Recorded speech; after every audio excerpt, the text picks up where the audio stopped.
आतंकी शाहीन को लेकर एक के बाद एक कई खुलासे सामने आ रहे हैं। सूत्रों के मुताबिक यूपी में शाहीन स्पेशल 26 पर काम कर रही थी। शाहीन की बी टीम अब एटीएस की रडार पर आ गई है। बी टीम में 5-5 डॉक्टर्स की 5 टीमें बननी थी। हर टीम को एचओडी कोड दिया गया था।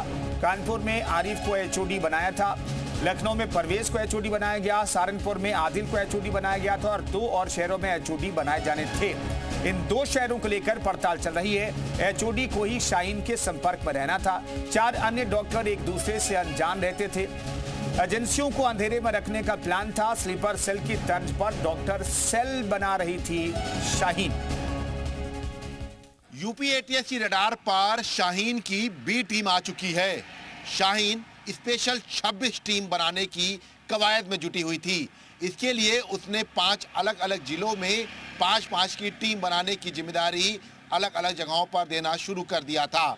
लखनऊ में उसने ये जिम्मेदारी परवेज को दी थी, कानपुर में उसने ये जिम्मेदारी डॉक्टर आरिफ को दी थी और सहारनपुर में ये जिम्मेदारी डॉक्टर आदिल के पास थी।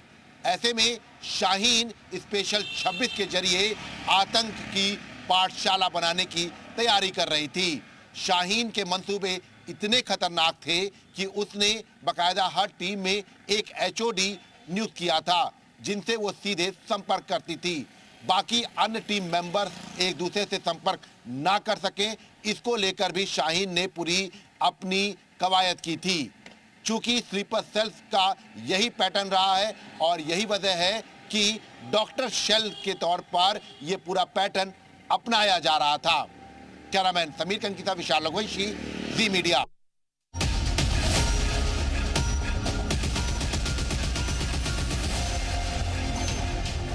जैश की आतंकी मैडम सर्जन यानी शाहीन अपने और अपने खास एचओडी के साथ एक स्पेशल टीम बना रही थी। उस टीम को बुलाया जाता, उनमें एचओडी चुना जाता और फिर उनको ऑपरेशन की पूरी जानकारी दी जाती।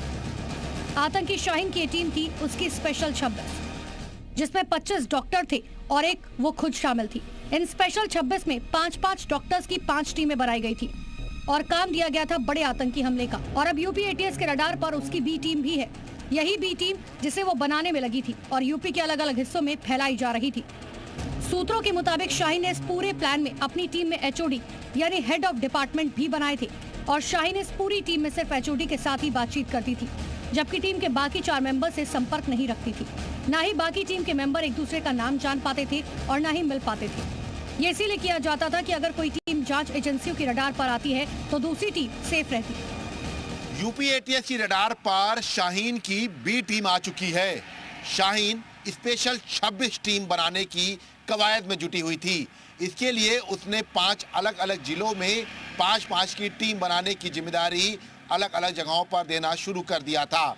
लखनऊ में उसने ये जिम्मेदारी परवेज को दी थी, कानपुर में उसने ये जिम्मेदारी डॉक्टर आरिफ को दी थी और सहारनपुर में ये जिम्मेदारी डॉक्टर आदिल के पास थी। आतंकी शाहीन जैश से मिले अपने इन ऑर्डर्स को अपने एचओडी तक पहुंचाती और फिर वो मिले हुए ऑर्डर को आगे बढ़ाने का काम करते। सूत्रों के मुताबिक शाहीन ने अपने इस प्लान में आतंकी आरिफ को कानपुर, अपने भाई परवेज को लखनऊ, सहारनपुर में आदिल को एचओडी बनाया था, जबकि बाकी 2 शहरों में और एचओडी कौन होने थे उनकी तलाश की जा रही है।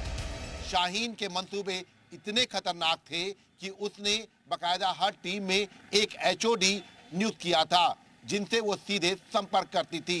बाकी अन्य टीम मेंबर्स एक दूसरे से संपर्क ना कर सकें, इसको लेकर भी शाहीन ने पूरी अपनी कवायद की थी। आतंकी शाहीन के इस पूरे खेल में उसके पास फंडिंग कहां से आई और कितनी होती थी, इसकी भी जांच चल रही है। जांच एजेंसियां गिरफ्त में आए आतंकियों के बैंक डिटेल खंगालने में जुटी हैं, जिससे बड़ा खुलासा सामने आया और इसके मुताबिक 7 साल में 40 करोड़ से ज्यादा का लेन देन इन आतंकियों के अकाउंट से किया गया।